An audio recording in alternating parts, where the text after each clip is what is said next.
કોઈને યાદ છે?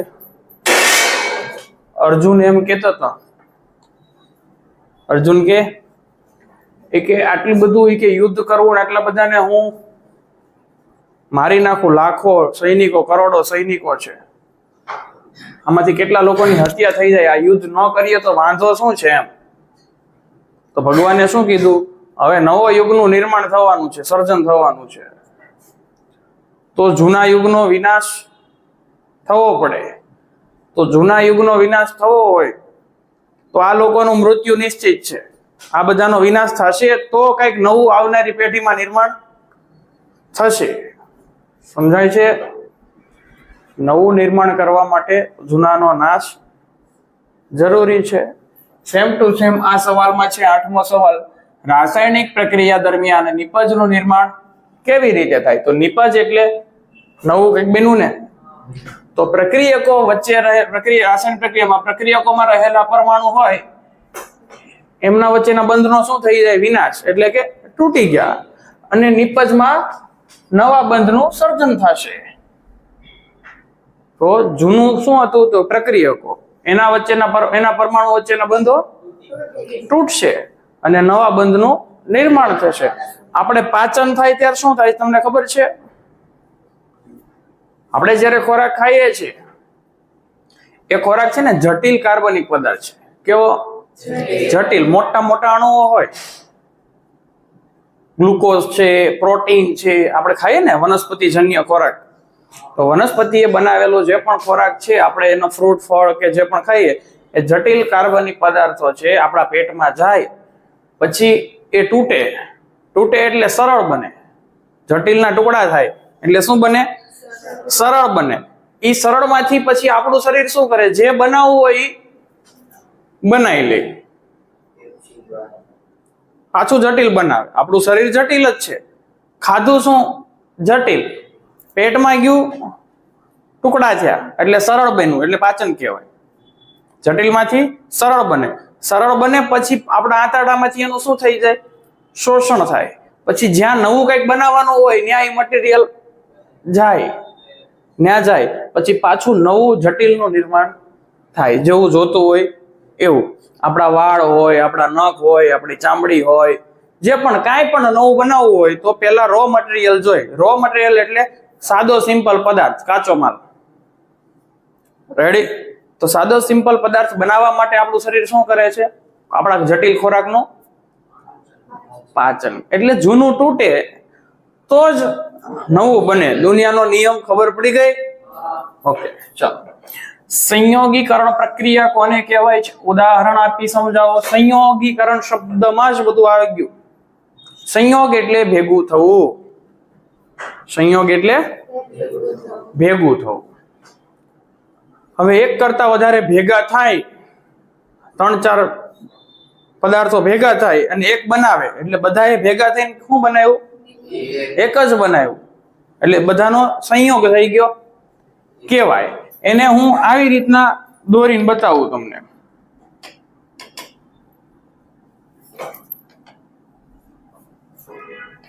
1 2 3, 1 2. નિપજ કેટલી આવી? એક જ. તો મિનિમમ ભેગા થવા માટે 2 તો જણા જોઈએ જ ને. એક ચાલે? એક કોને ભેગો થાય? તો આ તો એક તો ચાલે જ.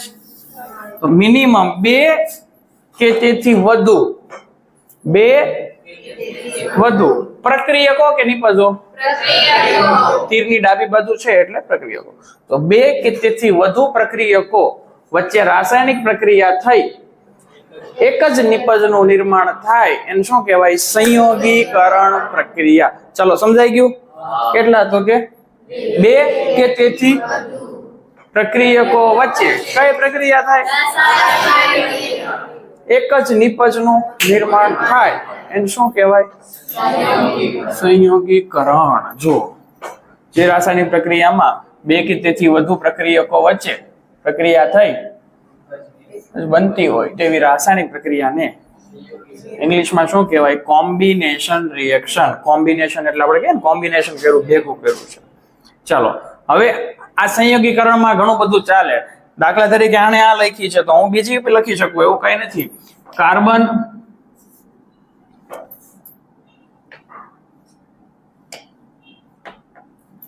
જો C+O2 કાર્બન ને આપણે કોલસો, કાર્બન એટલે કોલસો, ઓક્સિજન ની હાજરીમાં સળગાવો તો શું બને? CO2. તો જો 2 થી નિપજ કેટલી બની? તો આ સંયોગીકરણમાં ઉદાહરણમાં હું લખી શકું છું. ચલો આ કોલસો કયા સ્વરૂપમાં હોય? સોલિડ. ઓક્સિજન છે ગેસ, કાર્બન ડાયોક્સાઇડ વાયુ છે ગેસ, અને મેં સળગાવ્યું એટલે મેં શું આપી? ગરમી આપી. તો લખી શકાય કે નહીં? આમાં લખી શકાય. ઘણી બધી પ્રક્રિયા લખી શકાય, એવું કઈ નથી. એવી જ રીતે આપણે તમને ખ્યાલ હોય તો MgO2 આ સંયોગીકરણ જ કહેવાય કે ન કહેવાય? આમાં એવું જ ગોખવાનું ન હોય. સમજો કે સંયોગીકરણમાં તમે ઘણું બધું લખી શકો છો. હવે આને શું લખ્યું છે તો કે આપણે ત્રીજા ચેપ્ટરમાં આવી ગયું, ધાતુનો ઓક્સાઇડ જો પાણીમાં દ્રાવ્ય થાય તો હાઇડ્રોક્સાઇડ બનાવે. ચાલો, બહુ ઇમ્પોર્ટન્ટ આ સમીકરણ છે, ઘણી બધી વાર આગળ પણ આવશે આગળના સવાલોમાં. ત્રીજા ચેપ્ટરમાં આવી ગયું છે, અત્યારે પહેલા ચેપ્ટરમાં પહેલી વાર આવ્યું, પાછું આવશે ત્યારે કહીશ. ચાલો, કેલ્શિયમનો ઓક્સાઇડ, એનું બીજું નામ શું છે? જો કળીચૂનો ક્વિકલાઇમ. શેમાં નાખ્યું? એટલે આ ધાતુ ઓક્સાઇડ, પાણી, ધાતુનો હાઇડ્રોક્સાઇડ. તો કેલ્શિયમ ઓક્સાઇડ, પાણી, કેલ્શિયમનો. એના 3 નામ છે બીજા: લાઇમ વોટર, ફોડેલો ચૂનો, ચૂનાનું નીતર્યું પાણી. ફોડેલો ચૂનો શું કામ કહે છે? કારણ કે આ પ્રક્રિયા થાય ને, જ્યારે આને ઓક્સાઇડ ને પાણીમાં નાખો ત્યારે એટલી બધી ઉષ્મા મુક્ત થાય ને ફટ ફટ ફટ ફટ અવાજ આવે, પરપોટા ફૂટે, ફટાકડા ફૂટતા હોય ને એવું લાગે. આ તમે જ્યારે પ્લાસ્ટર કરે ને ત્યારે એમાં બનાવે આવું, ચૂનો લગાડે ને પ્લાસ્ટરમાં ત્યારે ધાતુનો ઓક્સાઇડ એટલે કોણ લઈ આવે? ચૂનાનો પથ્થર.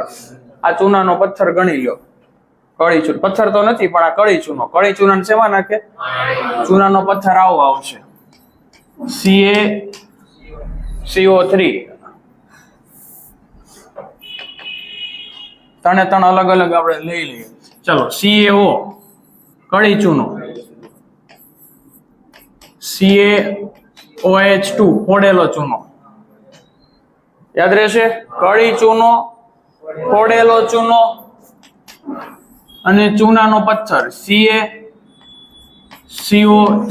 આને કહેવાય ચૂનાનો પથ્થર. આપણે જે આરસ ને માર્બલ હોય ને એ, પછી કાચબાના કવચ, એ બધા આના બન્યા હોય, મજબૂત હોય છે. ચૂનાનો પથ્થર. છીપલા હોય એ આના બન્યા હોય, કેલ્શિયમ કાર્બોનેટના. ઓકે, ચલો, આ 3 જો ખબર હશે તો 3 બહુ ઇમ્પોર્ટન્ટ છે આ ચેપ્ટરમાં. અત્યારે કોણ બે આવ્યા? કળી ચૂનામાં પાણી નાખ્યું, શું બન્યું? ફોડેલો ચૂનો. પછી કળી ચૂનાનું બીજું નામ શું છે? ક્વિક લાઇમ. અને આનું લાઇમ વોટર.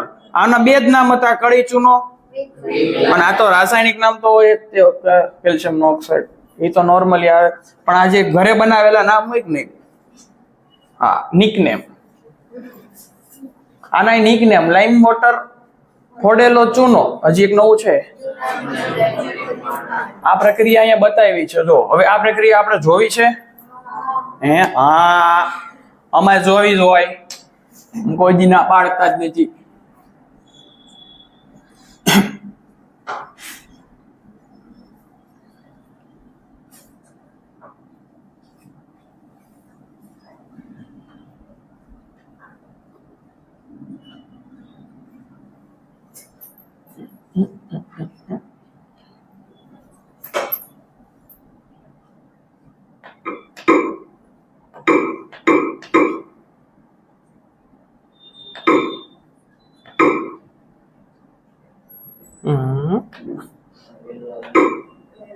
આવી ગયું? હા, ઓકે.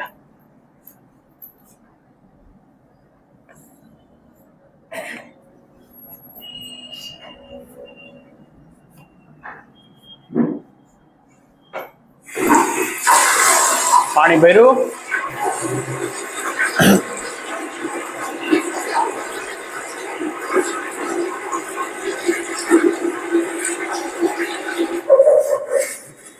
આ શું છે?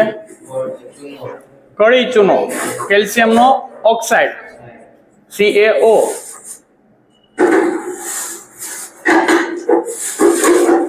ફટાકડા ફૂટતા એવું થાય છે. જો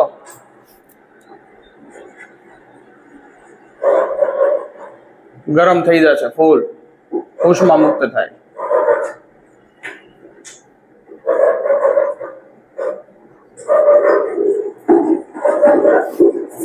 જો ફટફટ ફૂટતું હોય એવું, એટલે કે છે ફોડેલો ચૂનો. ગરમ કેટલું થઈ ગયું? જો વરાળ થવા માંડી, ઉપરથી વરાળ આવવા માંડી એમ.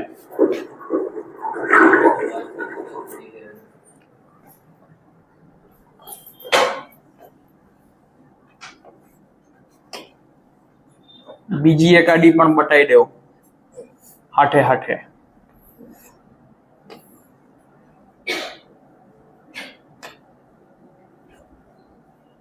कैल्शियम कार्बोनेट का पानी डालते हैं तो क्या होता है, बहुत सी करते हैं और कार्बन डाइऑक्साइड गैस निकलती है और बहुत ज्यादा अमाउंट में हीट निकलती है. तो मैंने वाला प्रोडक्ट होता है वो होता है सॉल्युबल कैल्शियम बाइकार्बोनेट.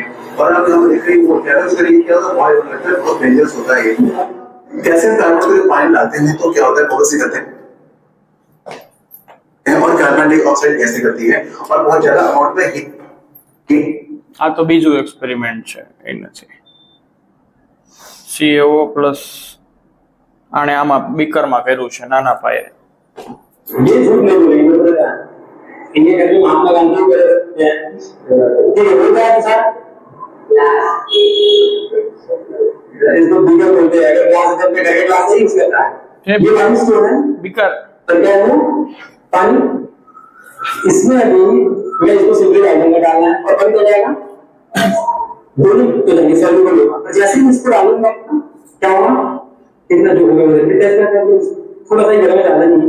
જો ગરમ થયું ને, इतना गरम नहीं है. नॉर्मली ये चूल्हा जो है पुराना हो चुका है, सस्ता मामला है. यहाँ मैंने देखो सिंपली कैल्शियम ऑक्साइड को अंदर डाला और अपने आप ही जी बाहर आई. मैंने कुछ नहीं किया, मैंने नथिंग किया इसको. मैंने सिंपली दो चीजों को मिक्स किया, एनर्जी बाहर आ गई. उसका फिर हमने एक्सो हाइड्रोक्लोरिक. ઓકે. તો ગરમી ઉત્પન્ન થઈ, ઉષ્મા ઉત્પન્ન થાય ને એટલે એને કહેવાય ઉષ્મા ક્ષેપક કે શોષક? ક્ષેપક કહેવાય. ઉષ્માની ક્ષેપક, ઉષ્મા નીકળી, ગરમી ઉત્પન્ન થઈ. હવે જો ગરમી શોષાઈ જતી હોય તો શોષક. એક્ઝામ્પલ તરીકે આપણું એસી છે, એ શું કરે છે તો કે રૂમ માંથી ગરમી ઉત્પન્ન કરે છે કે શોષણ કરે છે? શોષણ કરી લે, અહીંથી ગરમી લઈ લે અને ક્યાં જઈને નાખી આવે? વાતાવરણ આઉટડોર માં છે ને, આઉટડોર માં ત્યાં જઈને નાખી આવે. તો આઉટડોર માં એ કઈ પ્રક્રિયા કરે અને ઇન્ડોર માં? એક્ઝેક્ટ ખ્યાલ આવી ગયો પ્રક્રિયાનો? ચલો, ઉપરયુક્ત પ્રક્રિયામાં જો હવે આ સમીકરણ યાદ હોય એટલે આપણે આ બધું લખતા ફાવે. આ વાક્ય યાદ રાખવાની જરૂર નથી. જો આ ઉપરોક્ત પ્રક્રિયામાં બે પ્રક્રિયકો કેલ્શિયમ ઓક્સાઇડ અને H2O વચ્ચે રાસાયણિક પ્રક્રિયા થઈ, એક જ નિપજ કયું બન્યું? CaOH2 એકવચ એટલે કે દ્રાવણ બને છે અને ઉષ્મા મુક્ત થાય છે. આ બધું આનું જ વર્ણન છે. બે પ્રક્રિયકો આ અને આ વચ્ચે પ્રક્રિયા થઈને આ બને છે અને ઉષ્મા મુક્ત થાય છે. આમાં હજી બે ત્રણ વાક્ય ઉમેરવા હોય તો ઉમેરી શકાય. CaO નું બીજું નામ કળી ચૂનો અને ક્વિક લાઇમ છે.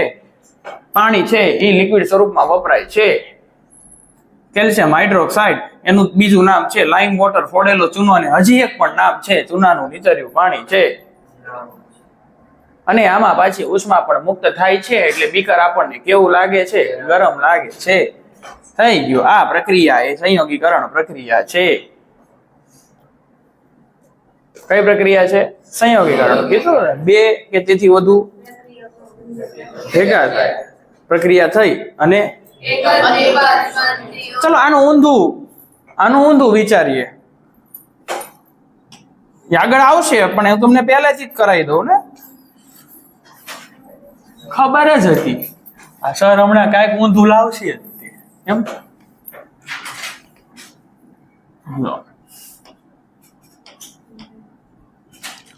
એક જ પ્રક્રિયા હોય અને બે નિપજ બની. એક જ પ્રક્રિયકો હોય,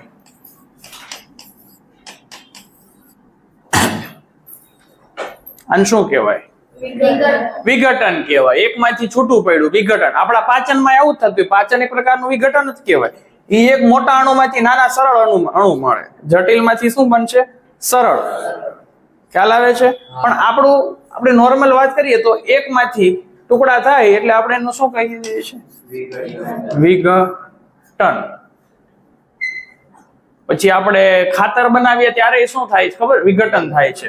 જ્યારે આપણે ખાતર બનાવીએ ને ત્યારે જે મળમૂત્રનો કચરો હોય ને જટિલ કચરો હોય, એ કચરાને છાણ ને બધું જમીનમાં દાટી દઈએ તો એનું પછી પડ્યા રહેવા સડે એટલે શું થાય? એનું વિઘટન થાય. શું થાય? વિઘટન થાય ને સરળ પદાર્થ બને, પછી એને ખાતર બન્યું કહેવાય. એટલું સિમ્પલ સ્વરૂપમાં આવી જાય કે જેને વનસ્પતિ શોષણ કરી શકે, એટલે એનું રો મટીરિયલ થઈ ગયું. જટિલમાંથી સરળ થઈ ગયું રો મટીરિયલ. પછી વનસ્પતિ લે એમાં જે બનાવવું હોય બનાવે. પણ ડાયરેક્ટ છાણમાંથી બધું ન બને. છાણનું શું જરૂર છે? વિઘટન. ખ્યાલ આવ્યો? વિઘટન બહુ ઇમ્પોર્ટન્ટ છે. ચાલો તારે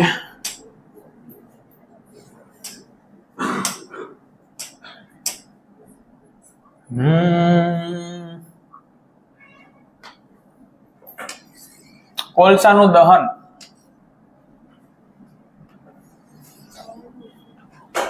જો તો કોલસાનું દહન અને પાણીનું નિર્માણ કયા પ્રકારની પ્રક્રિયા છે? તો કોલસાનું દહન તમને અહીંથી જ ખબર પડી જાય. જો મેં હમણાં જ કીધું તમને, C+O2 CO2 બે માંથી કેટલા બન્યા? તો સંયોગીકરણ કહેવાય. પાણીનું નિર્માણ હાઇડ્રોજન પ્લસ એક જ બન્યું પાણી. આમાં તે બે માંથી એક બન્યું તો સંયોગીકરણ જ કહેવાય બંને પ્રક્રિયા. ચાલો, ઘરની દિવાલો ધોળવા માટે શું વપરાય? ધોળવા માટે એટલે ધોળી કરવા માટે. સમજાય કે ધોળવા માટે એટલે ધોળી કરવી. આ શબ્દ યાદ રાખજો. ધોળવા એટલે ધોળી કરવી. દૂધિયું બનાવે છે એટલે દૂધ જેવું સફેદ બનાવે છે. આવું પણ ક્યારેક આવશે. શું? દૂધિયું બનાવે છે એટલે કેવું? દૂધ જેવું સફેદ બનાવે છે. ચલો આપણે અત્યાર સુધી એક વસ્તુ જોઈ. ચલો અત્યારે તમને સમજાવી દઉં. આપણે હાઇડ્રોજન વાયુની કસોટી કરવી હોય તો આપણે શું કરતા હતા? જ્યાં હાઇડ્રોજન વાયુ હોય ત્યાં આપણે કસનળી પાસે શું લાવતા હતા? દીવાસળી. તો શું થતું હતું? ધડાકા. ધડાકા એટલે કે પોપ અવાજ આવે. અવાજ સાથે સળગે તો હાઇડ્રોજન છે, ન સળગે તો કંઈક બીજો વાયુ છે.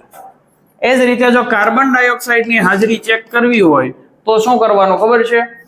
આની કાર્બન ડાયોક્સાઇડ જોજો હવે કાર્બન ડાયોક્સાઇડ ને CaOH2 આને શું કહેવાય? ફોડેલો ચૂનો.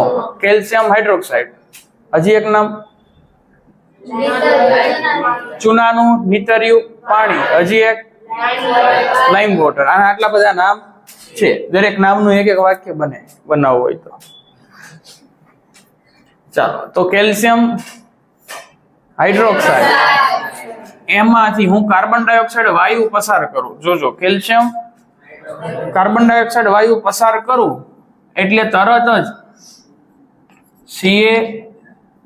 CO3 બને. શું બને? તો જે દ્રાવણ છે એમાં આના ઘન અવક્ષેપ મળે, સોલિડ. એટલે દ્રાવણ દૂધ જેવું દૂધિયું થવા માંડે. ખ્યાલ આવ્યો? દ્રાવણ કેવું થવા માંડે? જો દૂધિયું ન થાય તો કાર્બન ડાયોક્સાઇડ હાજર. એટલે મારી પાસે કસનળીમાં વાયુ છે, એ મારે ચેક કરવો છે કાર્બન ડાયોક્સાઇડ છે કે નહીં. તો એને હું શેમાંથી પસાર કરીશ? કેલ્શિયમ હાઇડ્રોક્સાઇડ ના દ્રાવણમાં. જો દ્રાવણ દૂધિયું થાય એનો મતલબ આ બન્યું હશે. ખ્યાલ આવ્યો? આ બન્યું હશે ને હજી કંઈક છૂટું પડશે. શું છૂટું પડે? જો હાઇડ્રોજન છે, ઓક્સિજન છે તો શું બને લાગે છે? હાઇડ્રોજન ને ઓક્સિજન થી પાણી જ બને. તો H2O છૂટું પડશે. ચાલો, ખ્યાલ આવે છે? તો કાર્બન ડાયોક્સાઇડ ની કસોટી માટે કોને લાવવાનો?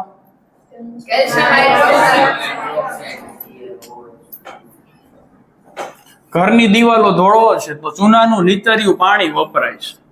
હવે આ વપરાયા દિવાલ ઉપર ધોળવા માટે અને બનાવવું હોય તો હમણાં જ આપણે જોયું OH2 બનાવવું હોય તો CaO એટલે ઓક્સાઇડ ને શેમાં નાખવાનું? પાણીમાં. હા તો એ જ પ્રક્રિયા છે. જો ઓક્સાઇડ ને પાણીમાં નાખો પછી એને ક્યાં લગાડી દેવા? દિવાલ ઉપર લગાડી દીધું. દિવાલ ઉપર લગાડી દીધું પછી 2 થી 3 દિવસની અંદર હવામાં ઓક્સિજન હોય, કાર્બન ડાયોક્સાઇડ હોય, નાઇટ્રોજન હોય, બધા વાયુ કયો ઓછો છે એમાં બધાય કરતા? ઓક્સિજન નહીં, સોરી, કયો ઓછો? કાર્બન. એટલે કાર્બન ડાયોક્સાઇડ સાથે પ્રક્રિયા કરશે પણ ધીમે ધીમે કરશે. કેમ? કેમ કે છે કેવો હવામાં ઓછો, તો 2 થી 3 દિવસ લાગશે. તમે કેલ્શિયમ હાઇડ્રોક્સાઇડ ને આને ફોડેલા ચૂનાને દિવાલ ઉપર લગાડશો તો જો ચૂનાના નીતરિયા પાણી દિવાલ ઉપર ઢોળવામાં આવે, ઢોળી કરી દીધી. હવામાંના CO2 સાથે કેવી પ્રક્રિયા થશે? ધીમી. તો 2 થી 3 દિવસની અંદર દિવાલ ઉપર શેનું પડ બની જશે? CaCO3 નું. તો આપણે હમણાં જે પ્રક્રિયા કરી હતી ને, કેલ્શિયમ હાઇડ્રોક્સાઇડ, કાર્બન, તો શું બન્યો? ચૂનાનો પથ્થર, કેલ્શિયમ કાર્બોનેટ, ચૂનાનો પથ્થર, અને શું છૂટું પડ્યું? પાણી. હવે તમે દિવાલ ઉપર લગાડો ને તો તમને એમ થાય કે આ પાણી છૂટું પડ્યું દેખાતું જ નથી. તમે લગાડી દીધું દિવાલ ઉપર. પ્રક્રિયા કેવી હતી? ધીમી હતી.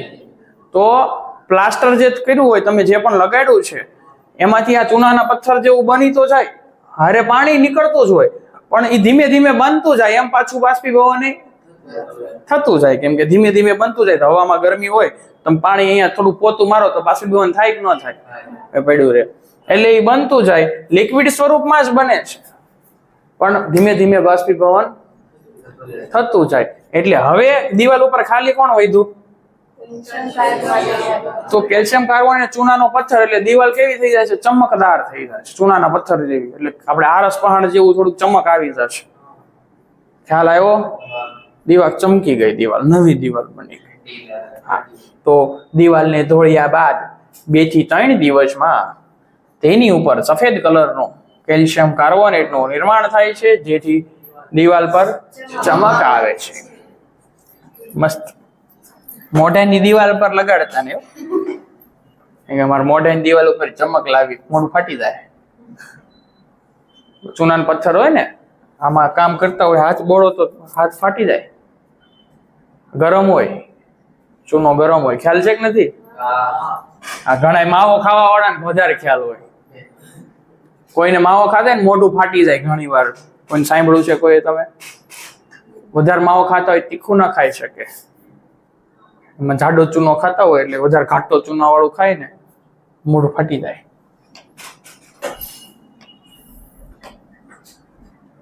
ચલો આગળની પ્રક્રિયા છે એમાં તમે આમનું ફરીથી યાદ કરો તો દિવાલ ધોળવા માટે વપરાય જ કોણ?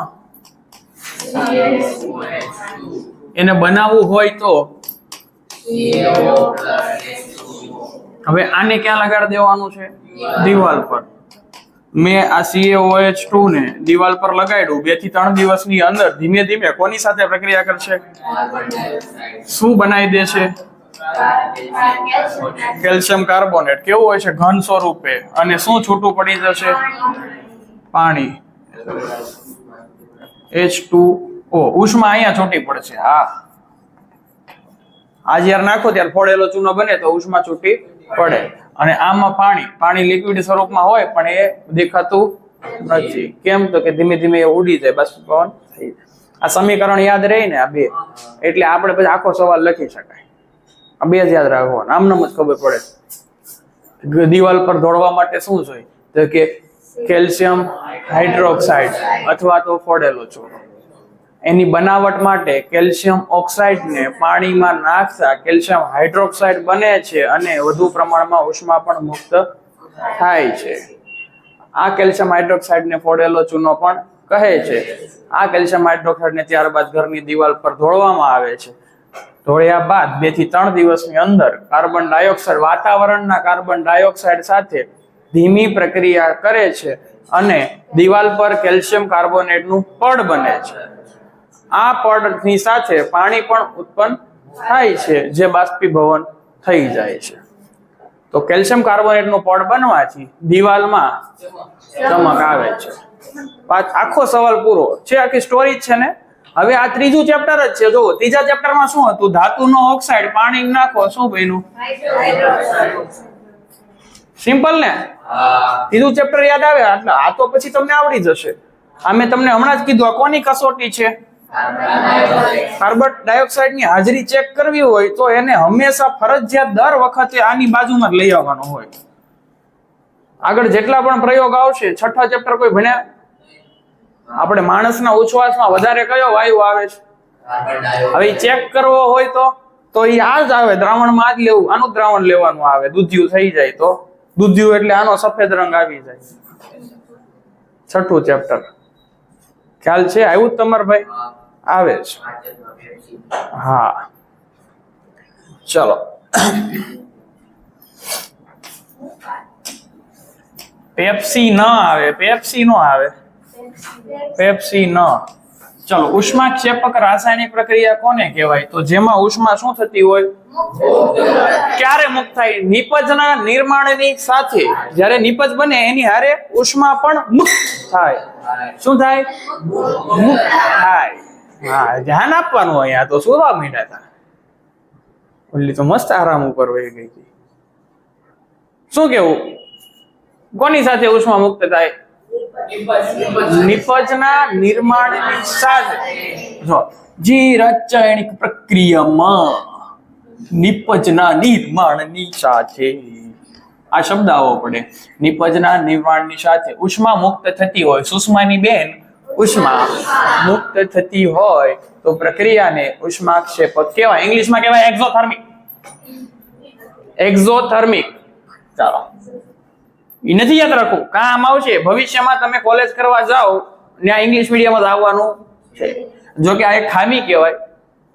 જો આ મને મારો પર્સનલ એક્સપિરિયન્સ તમને કહું, જો કોલેજ એટલે કે એન્જિનિયરિંગ હોય, મેડિકલ સાયન્સ હોય, ડોક્ટરની ફિલ્ડ હોય, CA કે XYZ, મતલબ આગળનું હાયર સ્ટડી જે બધું ગુજરાતીમાં આવતું હોત ને તો ઘરે ઘરે સારા એન્જિનિયર અને ડોક્ટરો બનત.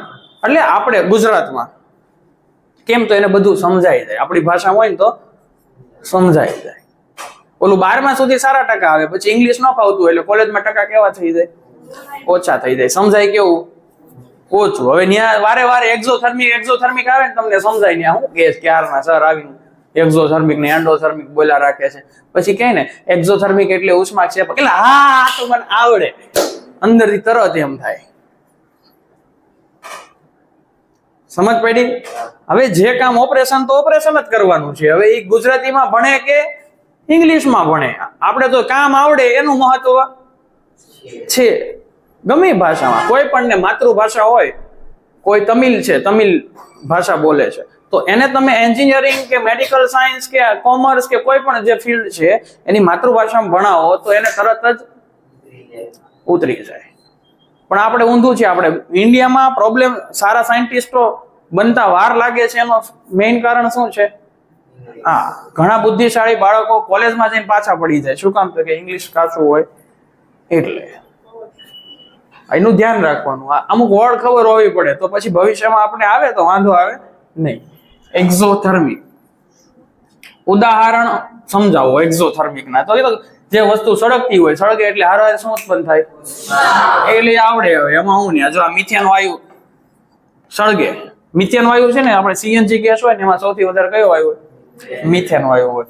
તો મિથેન વાયુ સળગે એટલે કાર્બન ડાયોક્સાઇડ અને પાણી બને. કાર્બન ડાયોક્સાઇડ અને તો આ બને તો હારોહાર શું ઉત્પન્ન થાય? ઉષ્મા. અહીંયા લખી દેવાનું. એક ભૂલી ગયા છે લોકો, કેમ કે સળગે એટલે ઉષ્મા. તમે કાગળ સળગાવો શું ઉત્પન્ન થાય? ઉષ્મા. અને હારોહાર કાર્બન ડાયોક્સાઇડ બને કે ન બને? કોલસો સળગાવો C+O2 તો કાર્બન ડાયોક્સાઇડ. ચલો, આ પ્રક્રિયા ઉષ્મા શેપકમાં તો ચાલે, પણ હજી એક જગ્યાએ ચાલતી હતી. 2 માંથી સંયોગીકરણમાં છે ને બધું એકબીજામાં ચાલે. તેમજ વનસ્પતિ દ્રવ્યનું વિઘટન. જો આવ્યું, વનસ્પતિના દ્રવ્યનું શું થાય? એ ખાતર બને. કોઈ પણ વસ્તુ તૂટે ને ત્યારે એમાંથી ઉર્જા મળે. યાદ રાખજો, એમને ન તૂટે. અંદર ઉર્જા હોય, પેલા મજબૂત હોય ને ત્યારે બદલામાં જોડાયેલા હોય ને ત્યારે મજબૂતી જોડાયેલા હોય, તોડો ને તો અંદરથી ઉર્જા હોય એ બધી ક્યાં વિખાઈ જાય? બહાર. તો આ ખાતર બને ને ત્યારે પણ એ શું થાય છે? ઉષ્મા ક્ષેપક પ્રક્રિયા થાય છે.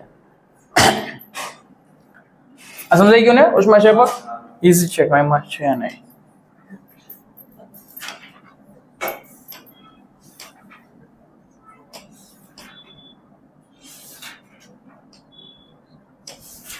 શ્વસન ઉષ્મા ક્ષેપક છે, સમજાવો. તો શ્વસન તો આપણે ખબર ને, આપણું શરીર શ્વસન. હવે શ્વસન એટલે શું? ઘણા એમ કે છે શ્વસન એટલે શ્વાસ લેવો છોડવો, એટલે એને શું કે શ્વસન. આ ખોટી વાત છે. આખી પ્રોસેસ ખોટી. આજે શ્વાસોશ્વાસ કહેવાય, શ્વસન ના કહેવાય. શું કહેવાય? શ્વાસોશ્વાસ. શ્વાસ લીધો છોડ્યો એને શું કહેવાય? શ્વાસોશ્વાસ કહેવાય. શું કહેવાય? તો શ્વસનમાં બે માં ફેર છો. તો શ્વસનમાં શું આવે? આપણે કયો વાયુ શ્વાસમાં લઈએ? તો લઈએ તો બધા, પણ શોષણ કોનું થાય? ફેફસામાં જઈને ઓક્સિજનનું શોષણ થાય. ક્યાં જાય? કોષો સુધી જાય. હવે એ કોષમાં શું હોય? આપણે ખાધેલો ખોરાક હોય, પાણી છે, આ બધું ત્યાં જઈને કોષમાં પહોંચી ગયું હોય, લોહીએ પહોંચાડી દીધું હોય. કોષમાં થાય પ્રક્રિયા. પ્રક્રિયા થાય એટલે જે ખોરાક હોય એનું ઓક્સિજનની હાજરીમાં શું થાય? દહન થાય. આપણે એને પાચન કહીએ છીએ. ઓક્સિજનની હાજરીમાં દહન થાય. દહન થાય એટલે કયો વાયુ બને? અને પાણી. રેડી? હવે આ કાર્બન ડાયોક્સાઇડ પાછો ક્યાં આવે? ફેફસામાં. આ ફેફસા છે, સમજી લો. કાર્બન ડાયોક્સાઇડ પાછું ફેફસામાં આવે અને ફેફસામાંથી પાછો કાર્બન ડાયોક્સાઇડ શરીરની નાક દ્વારા, આયા પેલા ઓક્સિજન એન્ટર થયો, ફેફસા દ્વારા કાર્બન ડાયોક્સાઇડને નાક દ્વારા બહાર કાઢી નાખશે. તો આ ઓક્સિજનનું શોષણ થયું, પછી ખોરાકનું મંદ દહન થયું ઓક્સિજનની હાજરીમાં, કાર્બન ડાયોક્સાઇડ ઉત્પન્ન થયો અને કાર્બન ડાયોક્સાઇડ ઉત્પન્ન થઈને બહાર નીકળી ગયો. આ આખી પ્રક્રિયા છે એને આપણે કહેશું શ્વસન. તો આખી પ્રક્રિયામાં જ્યારે કોષમાં જઈને ગ્લુકોઝનું, ખોરાક એટલે આપણે શું કહીએ છીએ? ગ્લુકોઝ. તો ગ્લુકોઝનું જ્યારે ઓક્સિજનની હાજરીમાં દહન થાય તો શું ઉત્પન્ન થાય ખબર? ઉષ્મા. એટલે આપણું શરીર ગરમ રહે છે. જ્યારે કોષોમાં ખોરાકનું દહન થાય, કોની હાજરીમાં?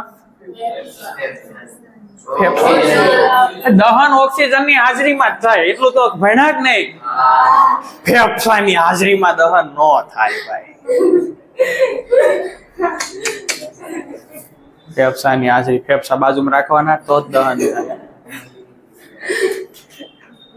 સમજ રહે હો? ચાલો, દહન કોનું થાય? તો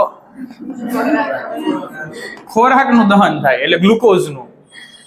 કોષોમાં ખોરાકનું દહન થાય કોની હાજરીમાં?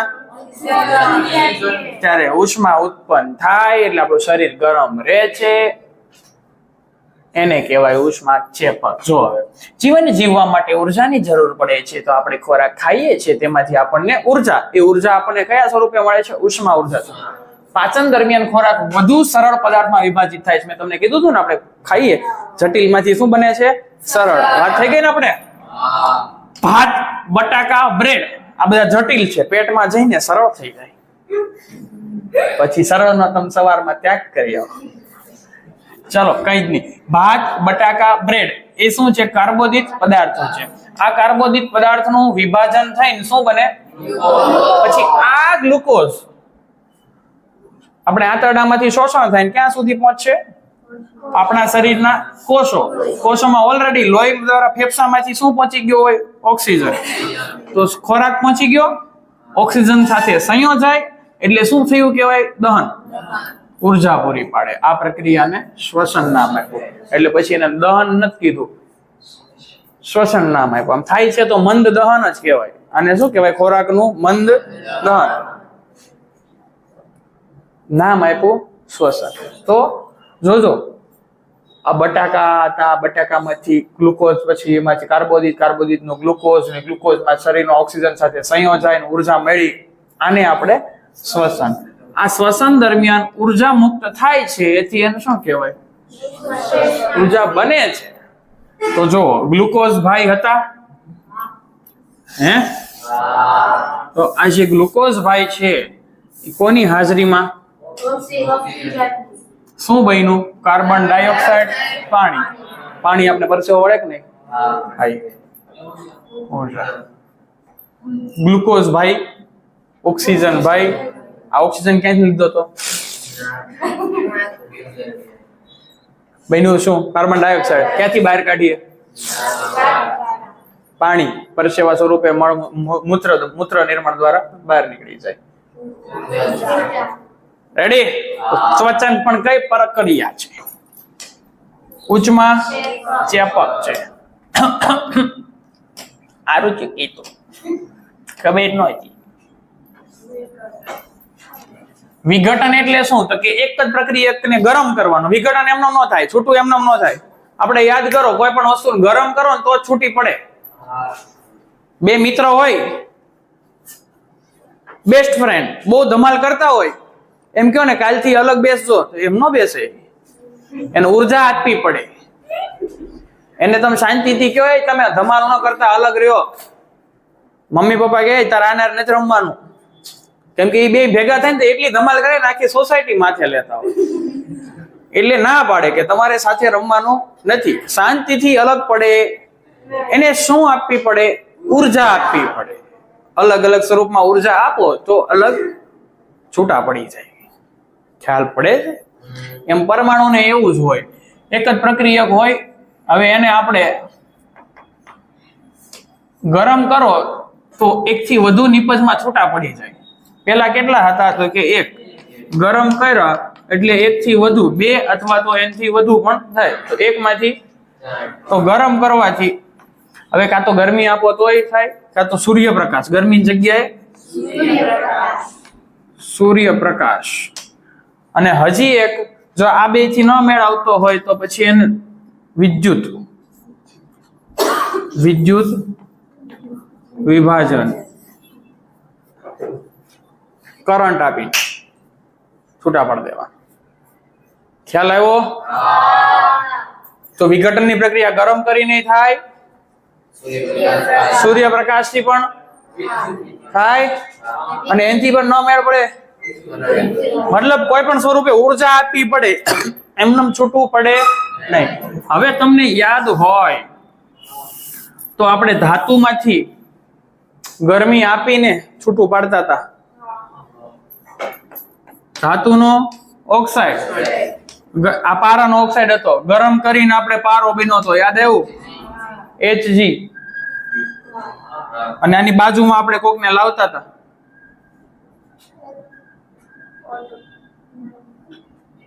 નહીં, પારા વખતે કોઈ નહોતું લાવતા, આમાં ઓટું જ મળતો હતો. પણ તમને CuO માં CuO પ્લસ Cu2O Cu2S પછી આપણે યાદ હોય તો Cu છૂટું પડે છે અને SO2 પણ છૂટું પડે. પણ આ છૂટું પાડવા માટે આપણે શું કરવું પડતું હતું? ગરમ કરવું પડતું હતું. ગરમ કર્યા વગર છૂટું પડે નહીં, ઉષ્મા આપવી પડે. તો આમાં પણ હવે આપણે તમને ખ્યાલ છે શું શું બન્યું હતું? કળી ચૂનો યાદ છે? કળી ચૂનો, એમાંથી શું બન્યું? ફોડેલો ચૂનો. કેલ્શિયમ હાઇડ્રોક્સાઇડ, એમાંથી બન્યું હતું ચૂનાનો પથ્થર. ચૂનાના પથ્થરને આપણે શું કહીએ? Ca. આને શું કહેવાય? CaO. આને પાણીમાં નાખો તો આ બન્યું હતું. આને કાર્બન ડાયોક્સાઇડ હારે પ્રક્રિયા કરો તો આ બન્યું. આને પાછું ગરમ કરો, જો અને ગરમ કરો તો CaO છૂટું પડી જાય અને કાર્બન ડાયોક્સાઇડ છૂટો પડી જાય. ગરમ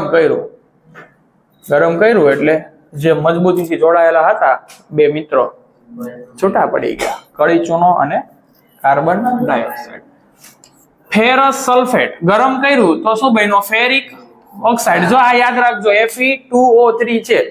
7મા સવાલમાં સોપાનમાં શું હતું? 3O. આમાં 2O3 છે. અને શું છોટું? એ છોટું